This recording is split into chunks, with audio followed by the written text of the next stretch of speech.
There's one group of insects we humans rely on more than any other. They used to be predators, like their cousins, the wasps. But for over 140 million years, bees have developed hand in hand with flowering plants. Every third mouthful of human food is dependent on bees. They've even found ways of surviving in huge colonies of up to 80,000. Witness what life's like when you're busy as a bee.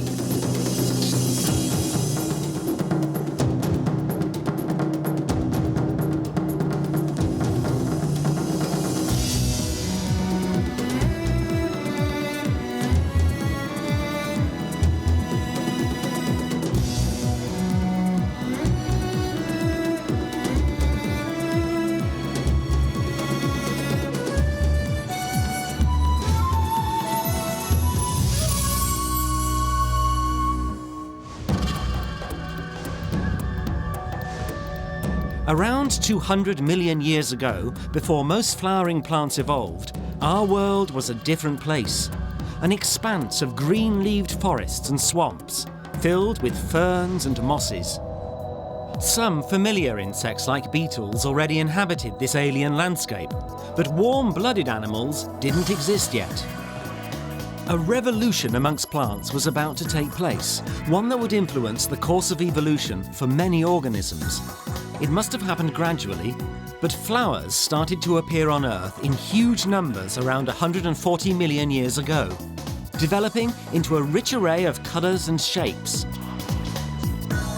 Initially, it may have been beetles that pollinated the first flowers, but wasps also roamed the planet, surviving as solitary hunters. Wasps that closely resemble those early ancestors are still around today, also living and hunting alone. Wasps can be formidable predators, each equipped with a sting to kill and powerful mouthparts to crush their victim. Whether they live on their own or in social groups, the aim of the hunt is to provide food for their developing offspring to ensure the survival of their species. But living with flowers had a profound effect on the descendants of the early wasps. As they became adapted to make use of flowers, some of these predatory wasps gave rise to new insects, vegetarians, some of which began to live in highly organised social groups, the bees. The life of a bee is completely geared to exploiting flowers for nectar and pollen. These act as rich food supplies for the bee and its offspring. Bees are little flower tracking machines. They find them by sight. Their antennae detect fragrances, and the powerful wing muscles used for flight also support hairy bodies and legs designed to gather pollen. A long tongue helps them to lap up nectar. Probably the most impressive success story among the bees and wasps is that of the honeybee. It's found ways of living in huge colonies, up to 80,000 at a time. A community driven by the efficient exploitation of flowers and the production of offspring. Honeybees can even communicate the location of particularly productive flowers to others back in their nest, maximizing their food supplies.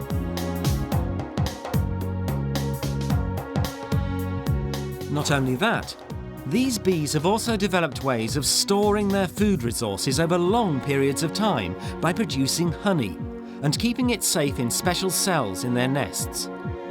It allows them to survive times in the year when they're unable to forage. And this is the secret to the honeybee's success. Other bees and some wasps have also learned to live in social groups, but their colonies are only temporary. In contrast to more primitive bees and all wasps, honeybees have developed a way to survive times of hardship when food is scarcely available. Times when their bee and wasp relatives are forced to abandon their colonies.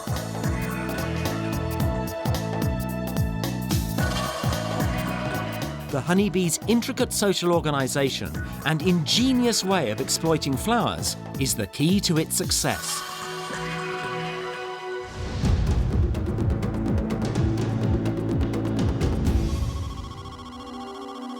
In the central United States, we find a wasp that still lives a similar life to its distant ancestors that once roamed long-forgotten forests. It's a particularly big and beautiful wasp called Ammophila, the sand lover. In July, the wasps are found clinging to grasses in the chilly morning air. Before they can move, let alone fly, they have to bask in the sun until their muscles have warmed up. In the morning, they're slow and placid. They're hunters and prey on caterpillars. Good eyesight, strong jaws and a powerful sting make them a formidable killer. These are all attributes that their wasp ancestors also passed on to their relatives, the bees. As their bodies gradually warm up and become active, the wasps engage in the odd scramble, but it's never serious. This mutual tolerance is only a step away from the complex cooperation of social insects like some other wasps, bees and ants.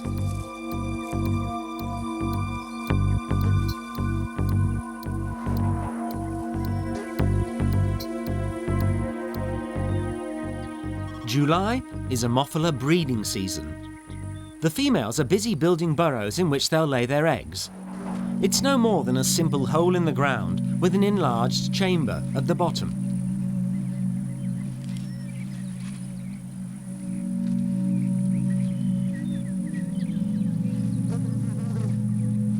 Sometimes two females end up digging at the same hole.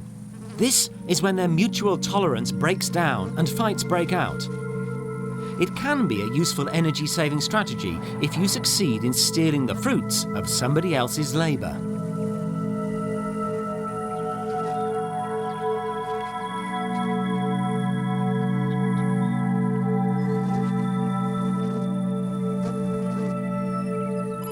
The squabbles over breeding holes are never fatal, and eventually each female has made her own burrow. But neighbours continue to harbour distrust of their fellow wasps.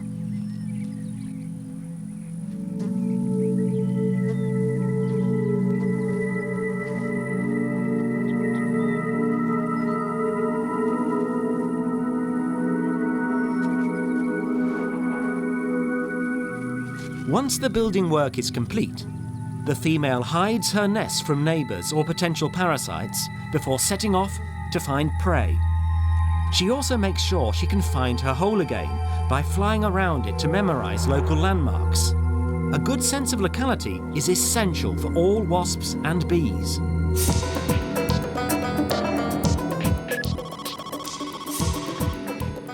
The Ammophila's hunting grounds are the grasslands surrounding their sandy nesting site. It's a larder of juicy caterpillars. Once a hunter's found her victim, she plucks it from its perch and stings it just behind the head. The caterpillar doesn't stand a chance. The sting is venomous and acts quickly to paralyse without killing. The wasp's nerve poison acts with precision on the central nervous system of the victim. It immobilises by paralysing only those muscles used for locomotion, but it doesn't affect breathing or blood circulation. In this way, the victim isn't killed, but becomes a living food store.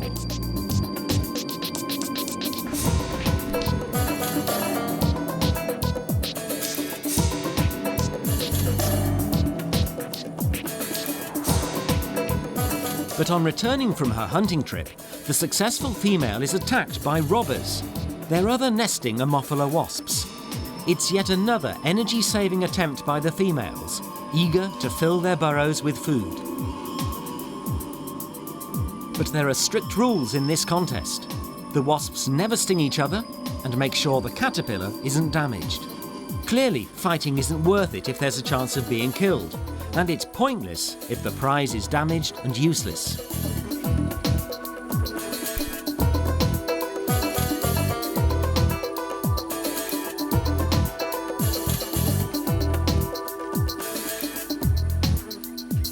Eventually, the winner claims her prize, and the other wasps resume searching for caterpillars. Besides immobilising prey, The wasp's venom also has antibacterial properties that prevent normal decomposition of the body, keeping the food fresh for her young.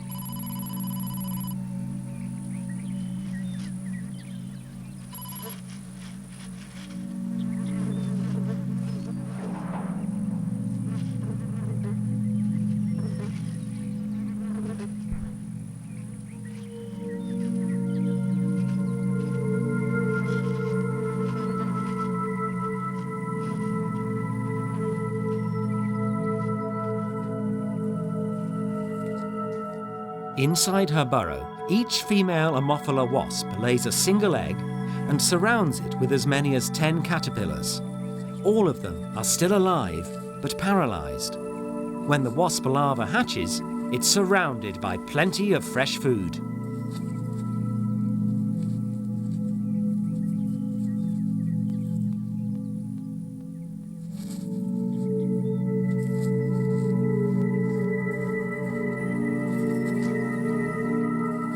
The wasp leaves her egg in the safety of the burrow and closes the lid. She carefully vibrates the tiny stones into place until the entrance is firmly sealed. She's like a human builder, settling ballast or reinforced concrete. It's a technique developed more than 100 million years ago to keep her offspring safe.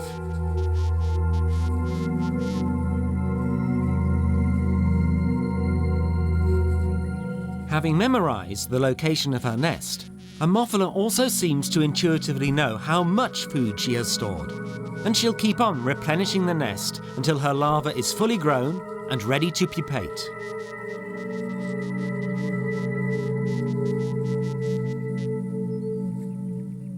Finally, the wasp leaves. She may dig another 1 or 2 holes as long as there are plenty of caterpillars to go round, but at the end of the season, the wasp mother dies, leaving her young to develop on their own. It's the next generation that will ensure the survival of this species. Ammophila's solitary way of life is no exception. The great majority of wasps across the world follow a similar pattern. Prey and hunting strategies may differ, but the principle is the same.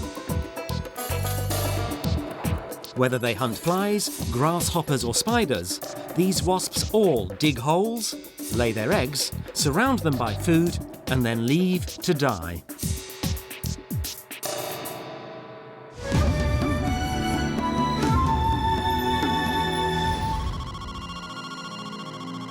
We travel to Europe to find that this is a way of life also found among bees.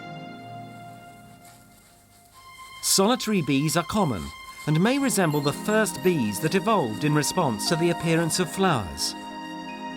One example is this Colonies bee. In contrast to the wasps, it's a vegetarian and specialises in collecting pollen from the male catkins of willow trees. Its jaws are useless when it comes to collecting pollen, so it relies on other adaptations that distinguish it from wasps. The bee uses hairs instead of jaws. Some wasps are hairy too, but theirs are made of single filaments. In contrast, the Colonies bee has branched hairs, making them ideal for the collection of pollen.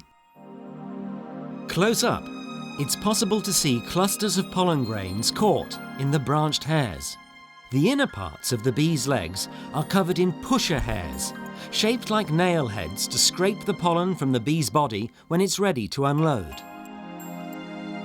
But apart from its pollen collecting activities, Colonies behaves very much like a solitary wasp. She too finds a nesting hole, where she lays an egg surrounded by an abundant food supply, this time pollen and nectar rather than prey.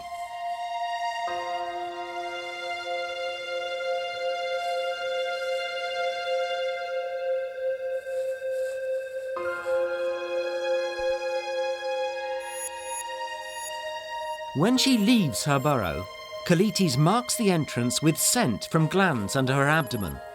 This helps her find her way back and also warns other Colonies bees that the hole is already occupied. It's an adaptation unique to bees rather than wasps. But in this case, there is one drawback for the flowering plants. Because Colonies doesn't visit female flowers, it fails to pollinate the willow trees. It's a one-sided affair in which the plants lose out.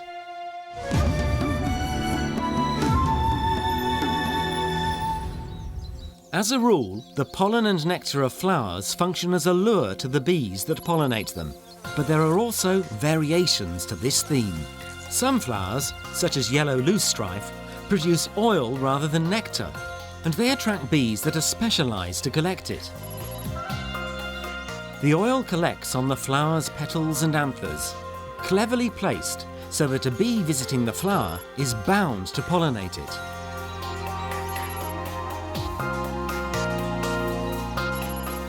The hairs on the bee's legs have become uniquely adapted to its lifestyle. They're spade-shaped, ideally suited to scooping up drops of oil. But yellow loosestrife and the oil bee are a special case. The usual bribe acceptable to most bees is nectar. During their contortions to get to the pools of nectar, bees pick up and transfer pollen between flowers, which they also collect as a food store for their young. This red mason bee is another pollen collector. It inhabits burrows in wood piles or holes in walls.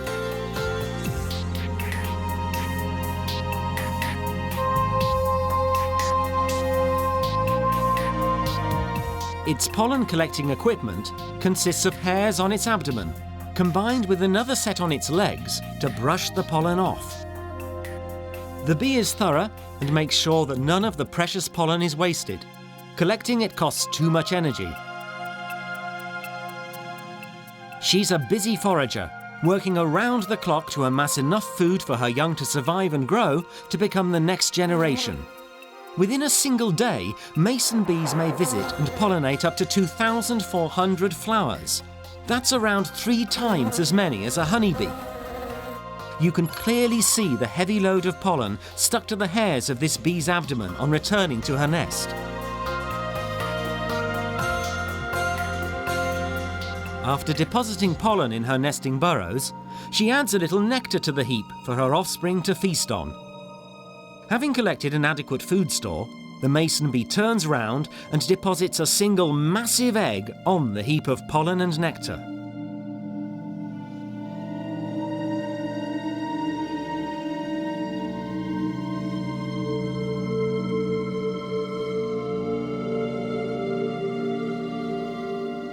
Like the pollen cache, the egg too represents a big investment of energy. It will have taken the bee between 10 and 15 foraging trips to collect enough pollen for a single brood chamber. She will never see her offspring. In the comfort of the nest, the eggs hatch into larvae before pupating, but they won't emerge until the following spring.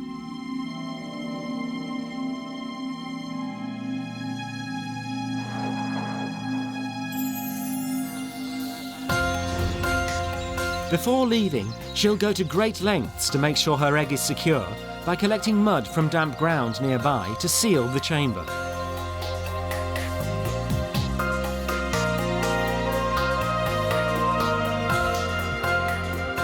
This is neither her first nor her only egg chamber.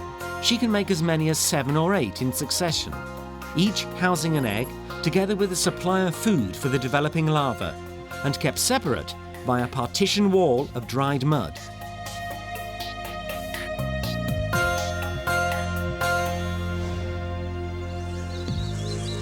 Once the nest is finished, the female mason bee will seal it up with a final wall of mud. 2 small horns on the front of her head manipulate each ball of mud into place. She might be able to build, fill and seal up 2 or 3 more nests, but then she'll die, just like the solitary wasp mothers. Inside the chambers, the larvae develop, eating the pollen store as they grow. Other than being vegetarians, the mason bee's lifestyle is very similar to that of the solitary wasps. In spring, the young adults will be ready to emerge and start the whole cycle over again.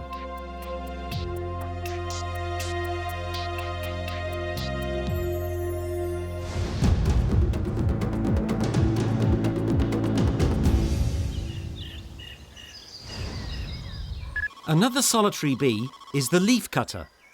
It leaves obvious marks around our gardens and has a preference for rose bushes. But it doesn't eat the leaves it collects.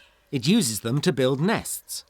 Like most other bees, nectar and pollen are the leafcutter's food sources, and by collecting them, it pollinates flowers. This is a vitally important function. Without bees, flowering plants would find it difficult to exist. In turn, bees wouldn't have evolved without the flowers. It's an interdependent relationship. In a way, by developing flowers with pollen and nectar, plants invented the bees for their own purposes. Parting with a few bits of leaf is a small price to pay for pollination and ultimately survival. Any hole will make a good nest, even if it's not perfectly round. By lining it with leaves, the bee can create the correct shape and size for her brood chambers. Instead of using mud to build the dividing walls between the chambers, these bees chew and manipulate the leaves they collect. The resulting juices make the leaves stick together as they dry. It's a time-consuming process.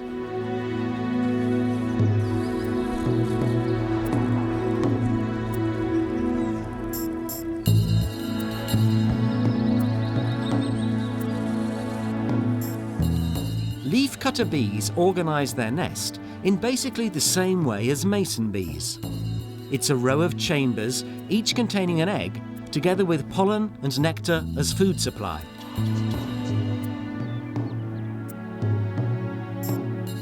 Like other solitary bees and wasps, the leafcutter bee also leaves her offspring to develop on their own and dies at the end of a single season. In North America, leafcutter bees have a special significance. They're not native to America, but were accidentally introduced from Europe almost a century ago. They quickly established themselves in the new environment and became indispensable to farmers. Thousands of acres of farmland in the United States are used to grow alfalfa, used as cattle feed and harvested for its seeds. But initially, seed production was very poor. Then, the harvests miraculously improved. The sudden success of the alfalfa crop was down to the accidental introduction of the leafcutter bee. They're now so important that they're taken to the alfalfa fields by the lorry load in bee tenements, each containing thousands of individual nests. From here, the bees spread out to pollinate the plants. Although alfalfa nectar is acceptable to almost all bees, the design of its flowers is seriously off-putting for the Native American bees. The alfalfa flower's stamens spring forward suddenly, hitting the bee under the chin when it reaches for the nectar. The native bees aren't used to the rough treatment and prefer to look for more gentle flowers. This explains the poor seed production when alfalfa was first introduced. The leafcutter bee, on the other hand, evolved in Eurasia, side by side with alfalfa, and is happy to accept the slap in the face as the price of a meal. The multi-million-dollar alfalfa industry of North America is a classic example of the close relationship between bees and flowering plants. But things can always be improved. In evolutionary terms, the next step was for bees to increase their efficiency at exploiting the food provided by flowers. A solitary female bee has to do all the work by herself, producing at most a dozen offspring. But by working as a family group, the efficiency of the bee harvest could be increased massively.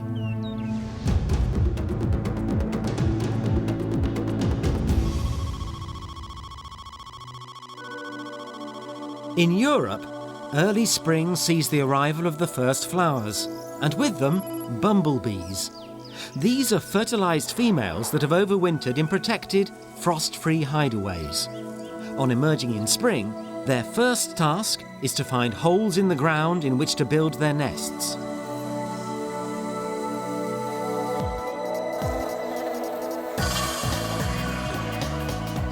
There are many different species of bumblebee. each with slightly different requirements, but they all have something in common. None of them can dig. So they're all looking for existing holes, and there's stiff competition.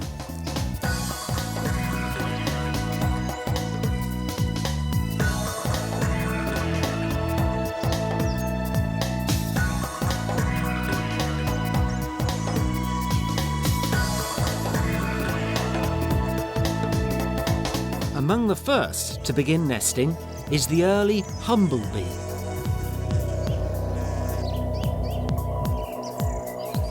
Just like a solitary bee, she starts off by preparing a cell for her eggs and establishing a food supply. But there are significant differences. Her cell isn't made from mud or leaves. She uses wax, which she secretes from glands in her abdomen.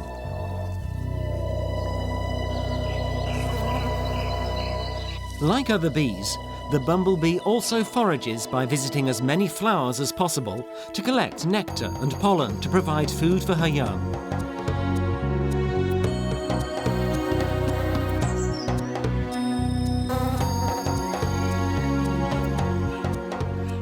Now comes the biggest difference. Unlike solitary bees, this bumblebee mother doesn't abandon her brood. At first, she has to work alone. But soon the mother is joined by other busy workers. They're her first clutch of daughters, hatched from this year's eggs. With their help, she's able to produce many more offspring than she could on her own. The daughters help their mother gather food and look after the young. Her dominating presence prevents them from breeding themselves. This is a crucial step in the development of bee society. During their first few days, the young bees concentrate on duties inside the nest, feeding and caring for their growing sisters. Their mother still goes out to forage for food. But as her daughters also grow into foragers, her principal duty gradually becomes that of an egg layer. Initially, she's still busy building breeding cells and keeping the temperature in the nest constant by fanning her wings. But gradually, all of these duties are taken over by her daughters, allowing her to become a true queen bee.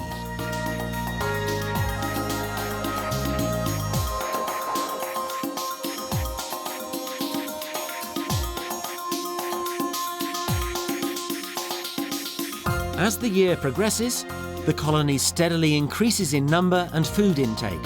More workers are hatching all the time.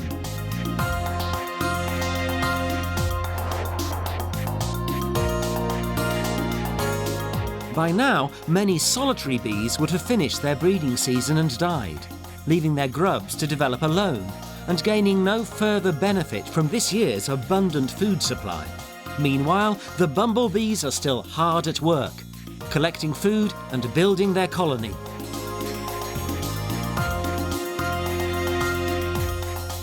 But towards the end of the year, a different generation of bees hatch.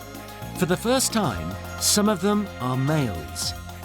Other especially well-fed grubs develop into fertile females. These will become next year's queens.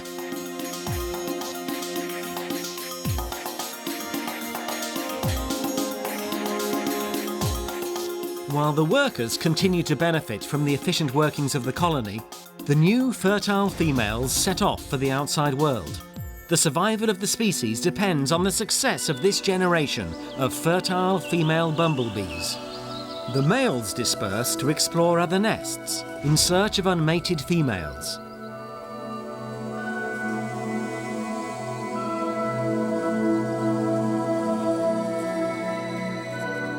After mating, the male bees will die, while the females search for suitable places to hibernate.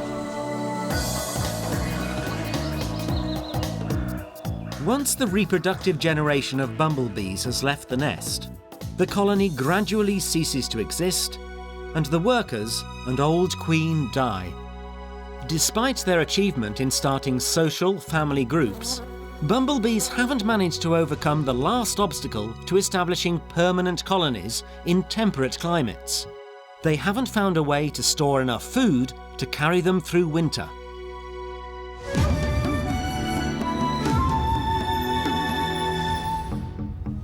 Some species of wasp also live in colonies, but they reach this stage by following different evolutionary routes. Like the bumblebees, common wasps begin the year with a queen emerging from hibernation and starting work alone on a new nest. But unable to produce wax, the queen first needs to collect building materials.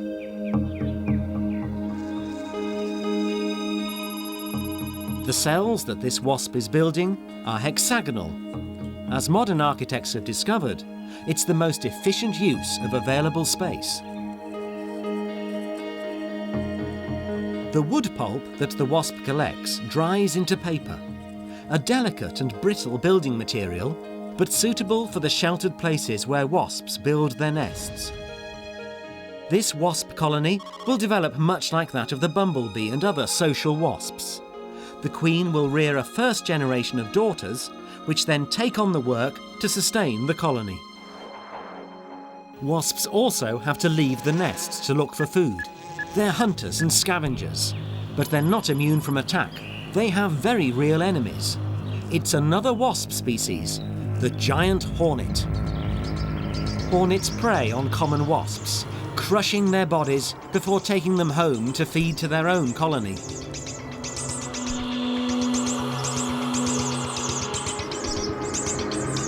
Because of their size and painful sting, many people are afraid of hornets. But their bad reputation is unjustified. Despite their large size, hornets very rarely sting people. Their principal weapons are their powerful crushing jaws. On being disturbed, they're much more likely to bite than to sting.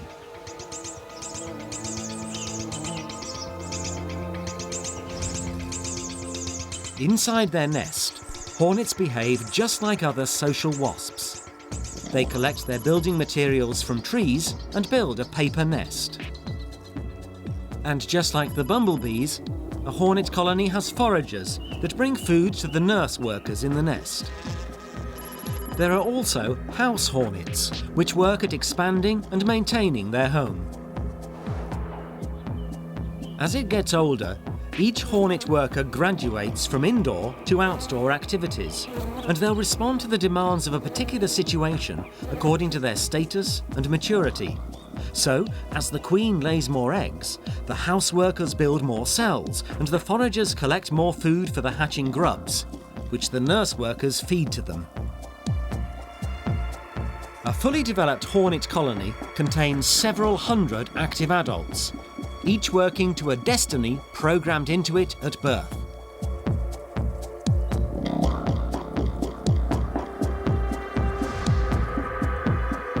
With time, the queen's job is restricted to laying eggs. As the colony grows, its food requirements mount up, so much so that a large colony may kill as much as half a kilo of insect prey in a single day. The hungry grubs call for food by rasping their jaws against their paper cells. This signal brings a nursing worker scurrying with food.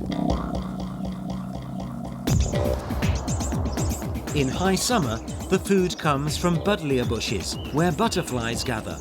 Hornets are active and fearsome hunters of butterflies.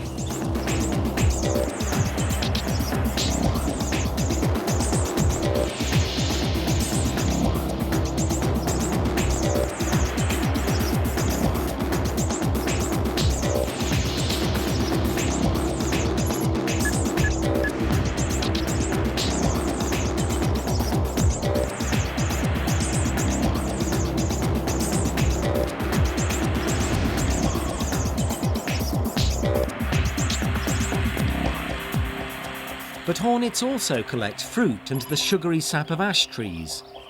Characteristic scars like these found on ash trees are a clue to the presence of hornets. The sap collected is food for the adult hornet workers rather than the developing grubs. The social lifestyle of hornets is very different to that of the solitary wasps. They're as advanced as the bumblebees in their own carnivorous way. A single queen is able to recruit her sterile offspring to help her rear their sisters, enabling the colony to become more efficient, rearing more young through a longer season. Getting help to rear her offspring seems like a sensible strategy for the queen.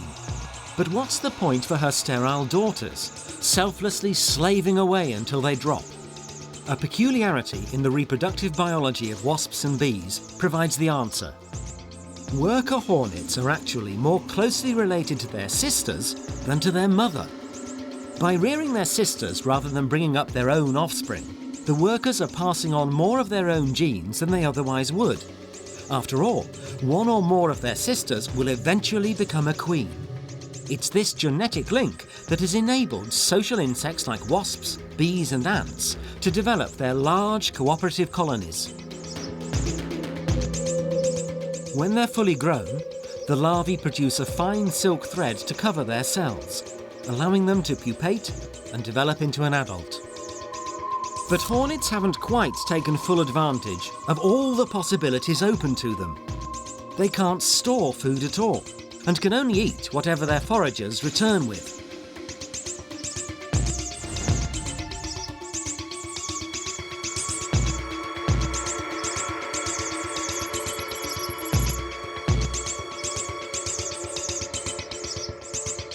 Inevitably, there'll come a time when a new generation of hornets hatches into a wintry world, where insect prey is increasingly scarce. Their sisters will feed them as long as there's anything to be had, and this will be the generation that carries the colony's genes through the winter into the next year.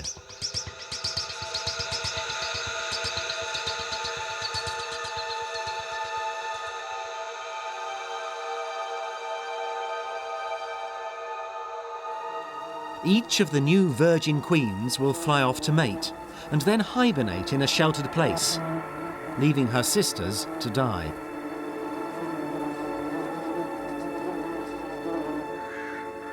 Like the bumblebee colony, the hornets disappear until spring, when the cycle starts over again.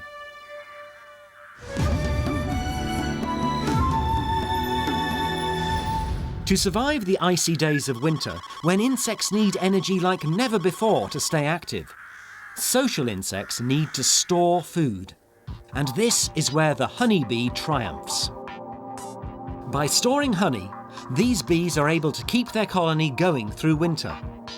The strategy originally evolved in the tropics as a means of surviving droughts or rainy seasons, but it stood the bees in good stead in the temperate zones.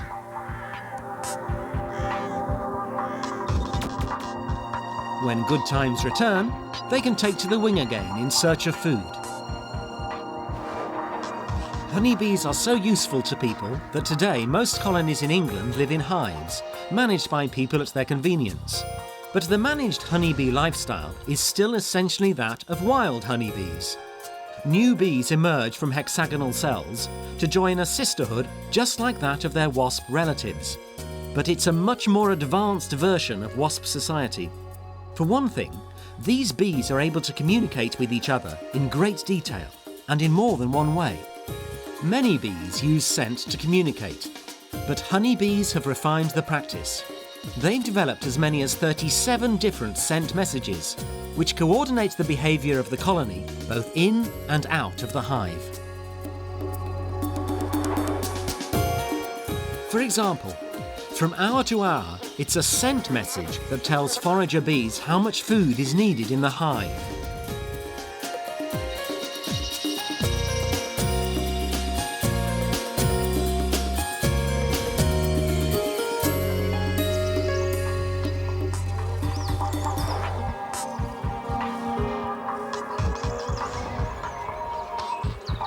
When they return to the hive, foragers may well find a consignment of house bees on the ledge outside, fanning in response to a scent message from within to cool the hive.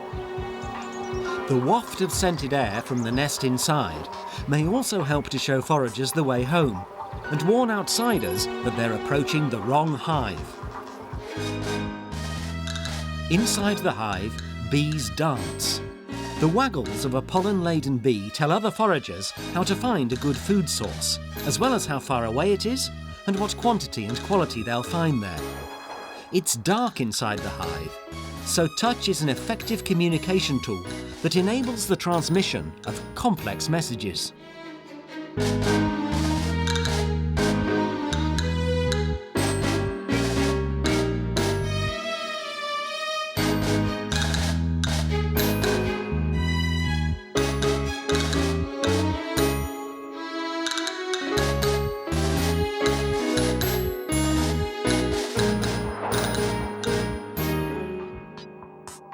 chemical messages can be subtle and versatile. They're transferred through the bees' antennae. When the workers feed each other, messages are continually passed between them.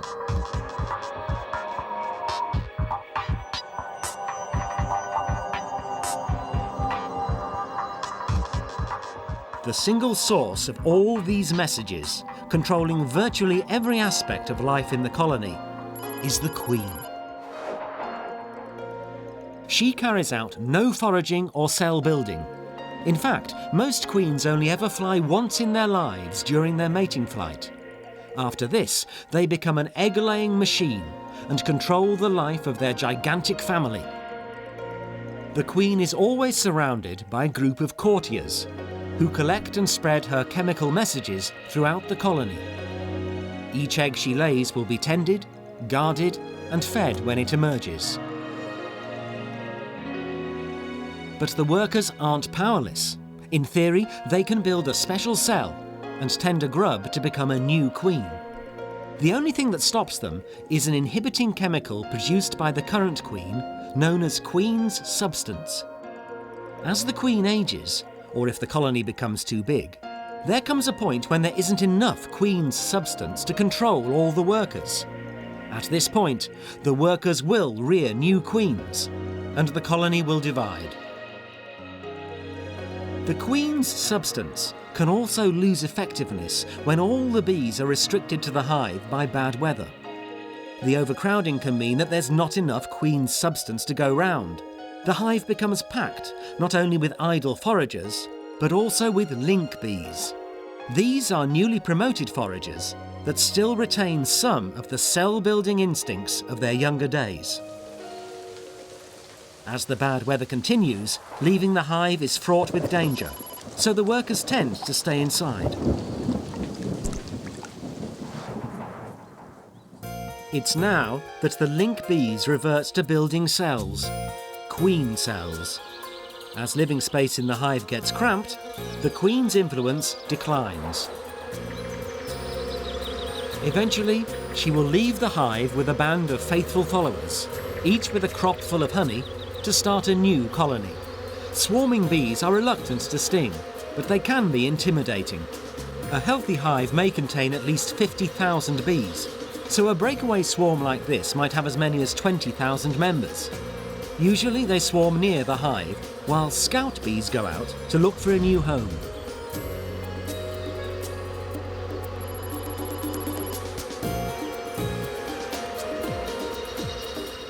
Swarming is a direct result of the use of scent messages to coordinate activity within the hive.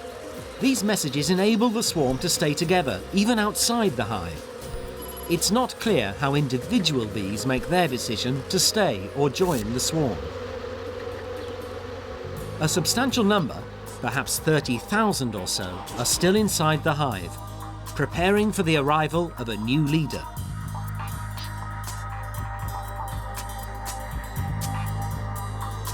One of the special queen cells, built as the old queen's influence was declining, is beginning to hatch.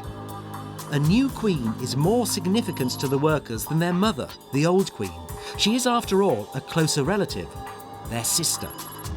Ensuring her well-being will make sure that more of the workers' genes will pass through to the next generation. The new queen will fly out to mate with one or more males before returning to take command. Her reign can last 6 years, and in the course of this, she'll produce as many as 100,000 new bees.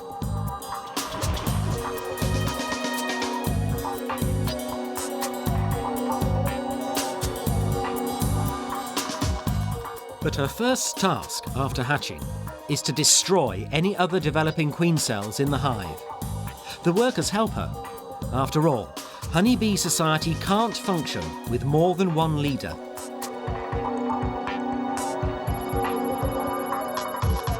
Outside, the swarm has little trouble in finding a new home.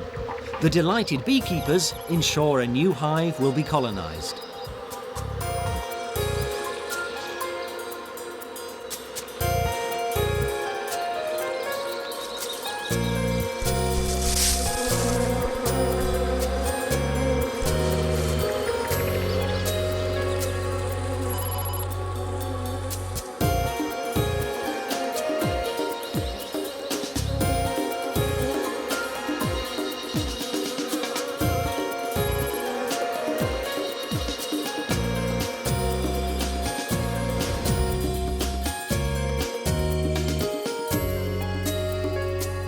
The life cycle of social honeybees is in complete contrast to that of their ancestors and relatives, the solitary hunting wasps. But without the development of flowers, bees would never have evolved as vegetarians or formed such intricate relationships with plants.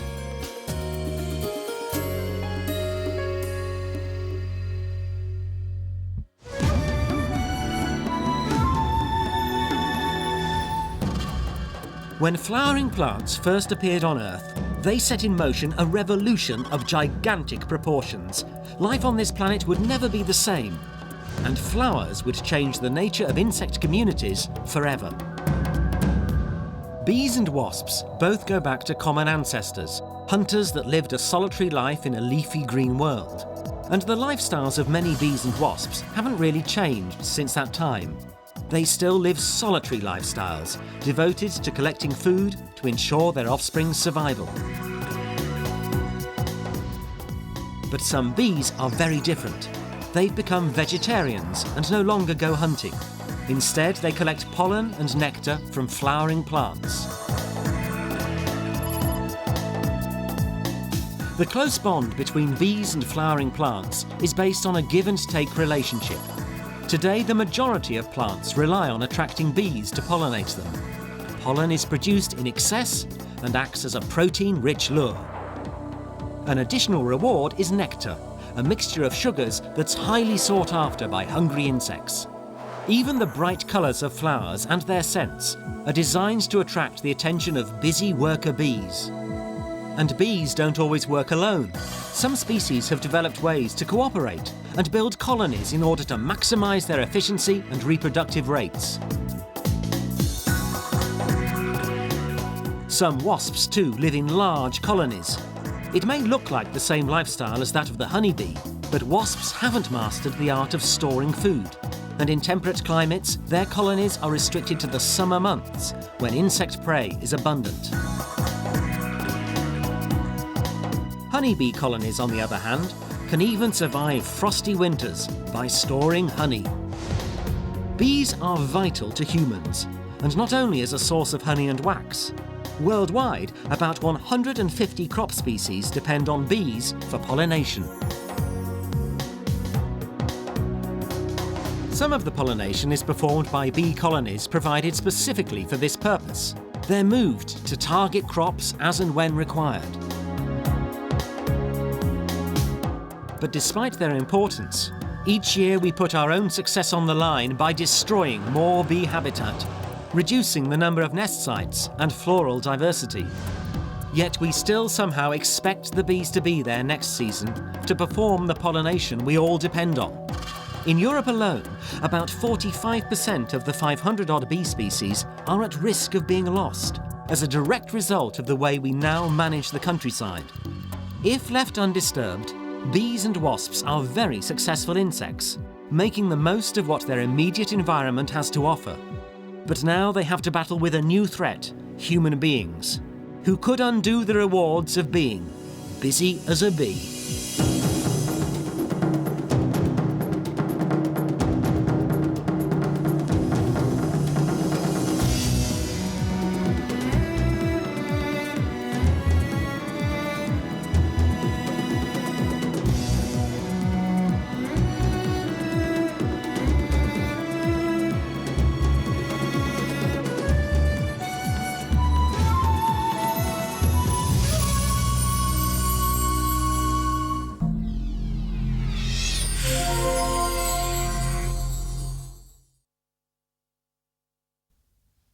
As the colony grows, its food requirements mount up, so much so that a large colony may kill as much as a pound of insect prey in a single day.